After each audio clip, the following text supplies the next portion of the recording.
NBA all star weekend एक ऐसा event है जब हमें साल में एक बार वर्ल्ड के बेस्ट प्लेयर्स को साथ में खेलते हुए देखने का मौका मिलता है। ऑल स्टार वीकेंड हर एक बास्केटबॉल फैन के लिए एक ड्रीम वीकेंड होता है क्योंकि इसमें हमें अपने फेवरेट बास्केटबॉल प्लेयर्स के कुछ आइकॉनिक मोमेंट्स देखने को मिलते हैं। इस वीकेंड में लीग के बेस्ट प्लेयर्स के बीच अलग अलग कॉम्पिटिशन्स होते हैं और उन्हीं में से एक इवेंट है NBA का स्लैम डंक कॉन्टेस्ट, जिसमें हमें लीग के बेस्ट डंकर्स अपनी हाई फ्लाइंग स्किल्स और क्रिएटिविटी दिखा के मेस्मराइज करते हैं। स्लैम डंक कॉन्टेस्ट 1984 से NBA ऑल स्टार वीकेंड का पार्ट है और तब से हमें NBA हिस्ट्री के वर्ल्ड क्लास डंकर्स ने कुछ अनबिलीवेबल डंक्स दिखाए हैं। और इस वीडियो में मैं NBA स्लैम डंक कॉन्टेस्ट की हिस्ट्री के अपने टॉप 10 बेस्ट डंकर्स रैंक करूंगा और ये लिस्ट मैंने टोटली अपने पर्सपेक्टिव से बनाई है। तो अगर आप मेरी लिस्ट से डिसएग्री करते हैं तो आप नीचे कमेंट सेक्शन में मुझे अपनी लिस्ट बना के भी दे सकते हैं। लेकिन वीडियो शुरू करने से पहले अगर आप इस चैनल पे नए हैं तो सब्सक्राइब बटन को क्लिक कर दीजिए और बेल नोटिफिकेशन दबा दीजिए क्योंकि मैं ऐसे ही वीडियोस लगातार बनाते रहता हूँ। तो मेरी टॉप 10 लिस्ट में नंबर 10 पे है Derrick Jones junior. Derrick Jones junior एक हाई फ्लाइंग एथलेटिक डंकर है जिसको अपनी जंपिंग एबिलिटी की वजह से एयरप्लेन मोड का निकनेम मिला है। जोन्स जूनियर ने पहली बार 2017 में स्लैम डंक कॉन्टेस्ट में पार्टिसिपेट किया था और काफी बढ़िया डंक्स मारे थे, लेकिन वो फाइनल राउंड में हार गया था। लेकिन उसकी असली डंकिंग एबिलिटी दिखी 2020 स्लैम डंक कॉन्टेस्ट में जब उसने एरन गॉर्डन के साथ एक आइकॉनिक डुएल किया था और कंट्रोवर्शियल फैशन में वो 2020 का स्लैम डंक कॉन्टेस्ट चैंपियन बना था। उसने 2020 कॉन्टेस्ट में बहुत सारे आइकॉनिक डंक्स मारे थे, लेकिन उसका of the backboard between the legs over a person डंक आज तक किसी भी और प्लेयर ने नहीं किया है और वो डंक उसकी ट्रू स्किल और एथलेटिसिज्म दिखाता है। अब मेरी लिस्ट में नंबर 9 पे है ड्वाइट हावर्ड। यूजुअली जब कोई प्लेयर 7 फुट का होता है तो वो बहुत आसानी से डंक तो मार सकता है, लेकिन उसके डंक ज्यादा क्रिएटिव नहीं होते और इतनी बड़ी बिल्ट वाला प्लेयर डंक मारते हुए ज्यादा ग्रेसफुल नहीं लगता। लेकिन 2008 स्लैम डंक कॉन्टेस्ट में ड्वाइट हावर्ड ने सबको गलत प्रूव किया जब उसने स्लैम डंक कॉन्टेस्ट हिस्ट्री की one of the best performances दी और कॉन्टेस्ट को सिंगल हैंडेडली डोमिनेट करके उस साल का स्लैम डंक चैंपियन बना। उसके सारे डंक्स बहुत ज्यादा क्रिएटिव थे जो कि उसके अलावा कोई भी और प्लेयर नहीं कर सकता था और कमेंटेटर्स बार बार ये बोल रहे थे कि वैसे क्रिएटिव डंक्स किसी ने एक वीडियो गेम में भी नहीं देखे थे। उसके डंक्स के साथ साथ ड्वाइट की पर्सनालिटी ने उसकी परफॉर्मेंस को और भी ज्यादा एनहांस कर दिया था। ड्वाइट का सुपरमैन डंक आज भी डंक कॉन्टेस्ट हिस्ट्री का एक आइकॉनिक डंक है। 2008 के बाद ड्वाइट ने 12 साल बाद 2020 में 34 की एज में डंक कॉन्टेस्ट में वापस पार्टिसिपेट किया और वो डंक कॉन्टेस्ट की हिस्ट्री का ओल्डेस्ट पार्टिसिपेंट बना जिसकी डंकिंग एबिलिटी आज भी एक बहुत हाई लेवल पे है। अब मेरी लिस्ट में नंबर 8 पे है Gerald green. Green NBA history का वन ऑफ द बेस्ट डंकर्स था और उसने 2007 का स्लैम डंक कॉन्टेस्ट जीत के इसको प्रूव कर दिया था। उसकी वर्टिकल जंप NBA हिस्ट्री की one of the highest jumps थी और इसकी वजह से उसके डंक्स बहुत ज्यादा एपिक होते थे क्योंकि डंक मारते वक्त उसका सर कॉन्स्टेंटली रिम के ऊपर तक जाता था। उसका आइकॉनिक डंक जब उसने रिम के ऊपर रखी कैंडल को ब्लो आउट किया था आज भी NBA हिस्ट्री का one of the most athletic dunks है।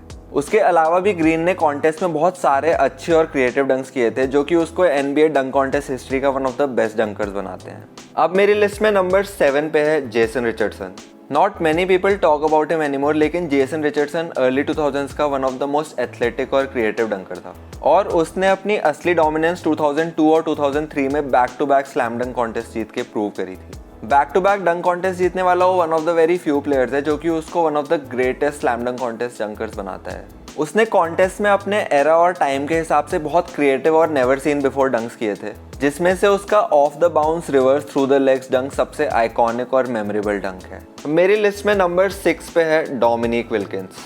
1980s में कुछ ऐसे प्लेयर्स थे जिन्होंने अपनी परफॉर्मेंसेस से स्लैम डंक कॉन्टेस्ट का बहुत हाई स्टैंडर्ड सेट कर दिया था और उनमें से एक थे डोमिनिक विल्किंस।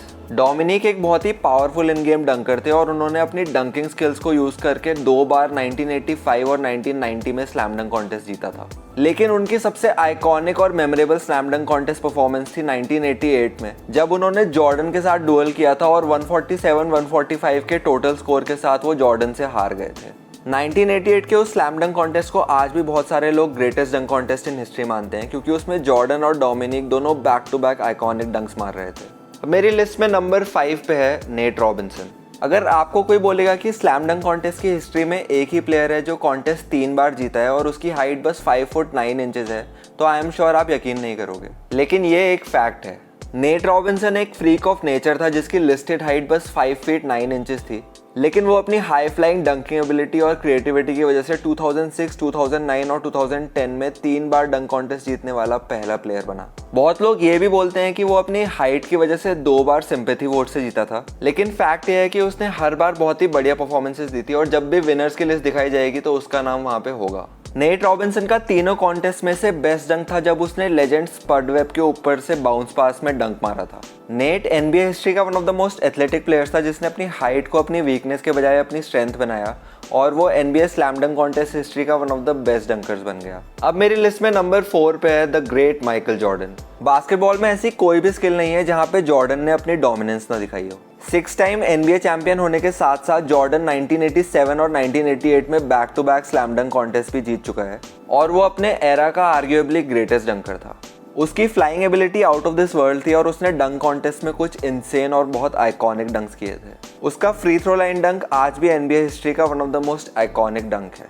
अब बात करते हैं स्लैम डंक कॉन्टेस्ट हिस्ट्री के मेरे टॉप 3 डंकर्स की और मेरी लिस्ट में नंबर 3 पे है Vince Carter. Vince NBA history का ग्रेटेस्ट इन गेम डंकर तो है ही, लेकिन उसने 2000 में one of the most iconic slam dunk contest performances देके अपनी ग्रेटनेस को और भी ज्यादा बढ़ा दिया था। 1997 के बाद 2 साल तक स्लैम डंक कॉन्टेस्ट नहीं हुआ था क्योंकि कॉन्टेस्ट बहुत बोरिंग होता जा रहा था और लोगों में उसकी पॉपुलैरिटी बहुत कम हो रही थी। लेकिन 2000 में NBA ने डिसाइड किया कि वो वापस स्लैम डंक कॉन्टेस्ट को ऑल स्टार वीकेंड का पार्ट बनाएंगे और ये एक बहुत ही बढ़िया डिसीजन साबित हुआ क्योंकि विंस ने अपनी ऑल टाइम ग्रेट परफॉर्मेंस से डंक कॉन्टेस्ट को वापस पॉपुलर बना दिया। 2000 डंक कॉन्टेस्ट में विंस की परफॉर्मेंस इतनी आइकॉनिक थी कि उसके कंपेटिटर्स ट्रेसी मकग्रेडी और स्टीव फ्रांसिस की परफॉर्मेंसेस का कोई जिक्र ही नहीं करता, जबकि उन दोनों ने भी उस कॉन्टेस्ट में बहुत ही बढ़िया परफॉर्मेंसेस दी थी। विंस के सारे डंक्स बहुत ही ज्यादा क्रिएटिव थे और उस टाइम पे किसी ने भी आज तक नहीं देखे थे और आज तक बहुत सारे लोग उसके डंक्स को कॉपी करने की कोशिश करते हैं, लेकिन विंस के जैसे उन डंक्स को कोई भी परफॉर्म नहीं कर सकता। बहुत लोगों की लिस्ट में विंस डंक कॉन्टेस्ट का ग्रेटेस्ट डंकर है, लेकिन मेरे हिसाब से अब डंकिंग बहुत ज़्यादा इवॉल्व हो चुकी है और अब मेरे जो टॉप 2 डंकर्स हैं वो इस गेम के अभी टॉप में हैं। तो अब मेरी लिस्ट में नंबर 2 पे है एरन गॉर्डन। गॉर्डन मेरी लिस्ट का इकलौता प्लेयर है जिसने आज तक एक भी डंक कॉन्टेस्ट नहीं जीता है, लेकिन फिर भी उसकी इंसेन और iconic slam dunk contest performances ने उसको मेरे टॉप 2 में रखा है। बहुत लोग ये मानते हैं कि 2016 और 2020 के डंक कॉन्टेस्ट गॉर्डन को जीतने चाहिए थे, but he was robbed by the जजेस।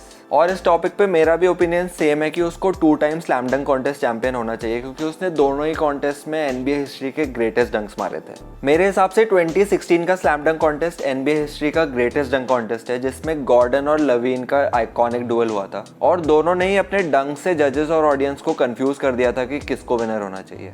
गॉर्डन ने 2016 के कॉन्टेस्ट में NBA हिस्ट्री का ग्रेटेस्ट डंक मारा था जब उसने मैस्कॉट के ऊपर से हवा में बैठ के बॉल को डंक किया था और 2020 में भी उसने कुछ ऐसे डंक्स मारे थे जो कि उसके अलावा कोई भी नहीं कर सकता। उसने अपने फाइनल डंक में 7 फुट 5 इंच के टाको फॉल को पूरा क्रॉस करके डंक मारा था।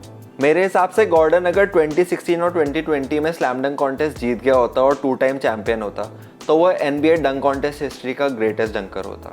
लेकिन हमें विनिंग को भी थोड़ा क्रेडिट देना चाहिए, तो मेरे हिसाब से NBA डंक कॉन्टेस्ट की हिस्ट्री का बेस्ट डंकर है जैक लवीन।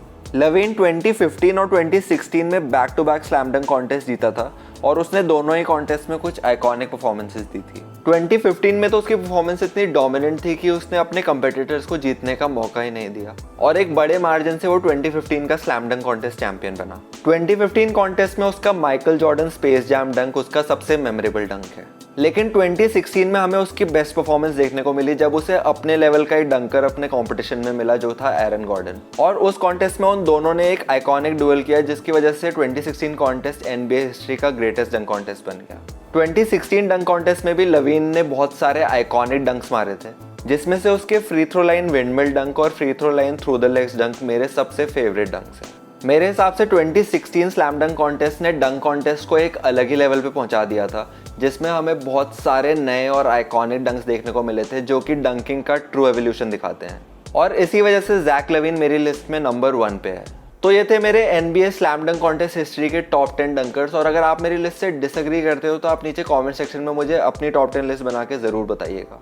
फिलहाल इस वीडियो के लिए इतना ही। अगर आपको ये वीडियो पसंद आया हो तो इस वीडियो को लाइक और शेयर ज़रूर कीजिए और अगर आपके पास मेरे लिए कोई भी क्वेश्चन है तो आप नीचे कमेंट सेक्शन में लिख सकते हो और मैं जल्द से जल्द उसका रिप्लाई करने की कोशिश करूँगा।